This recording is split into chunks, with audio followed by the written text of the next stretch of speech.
Tangu mwanzo nilikuwa siwajui TAHA, lakini kuna muda nilipata taarifa kuhusu TAHA wana support pia wajasiriamali, wanawashika mkono.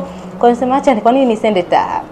Nikaenda TAHA nikachukua bidhaa zangu sample, nikachukua na vipeperushi vyangu, nikawaonesha TAHA, wakaja wakanifuatilia, wakaona yes huyu kweli anafanya hichi kitu na ana ndoto na hiki kitu, ndo TAHA wakanisupport kupitia mradi wao. Mradi tena ulivyokuja, nilivyojua kuhusu mradi wa Kuza, ulikuja kunisapoti mtaji, kwa sikuwahi kuwa na huo mtaji, kwa sababu most of the time tunafanya wajasiriamali, tunafanya biashara ama tunafanya mambo ya viwanda kwa mtaji wa duni sana.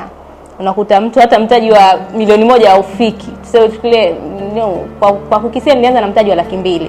Unakuta mtaji mtu anatakiwa aanze mtaji labda biashara tuseme milioni 20 au 50 mfano, lakini unakuta mtu anaanza na mtaji 200,000, unakuta zile hustle zinakuwa nyingi sana. Mradi wa Kuza ulikuja kunisupport kwa upande mkubwa, kwa sababu nilikuwa sina mashine ya kumenyea vitunguu saumu, nilikuwa sina mashine ya kusagia, kwa hiyo nilikuwa na blender zile za nyumbani ndogo. Kwa unakuta kwa siku nzima mimi naweza kuzalisha faida ambayo unaweza kutengenezwa ndani ya dakika 10.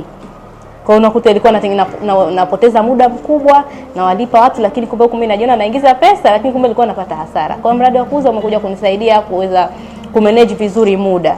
Kwa hiyo napata muda japo sio kwa mkubwa, kumanage vizuri zaidi kwa sababu natakiwa ni improve zaidi, lakini kwa kiasi tofauti na kule mwanzo ambapo nimetoka.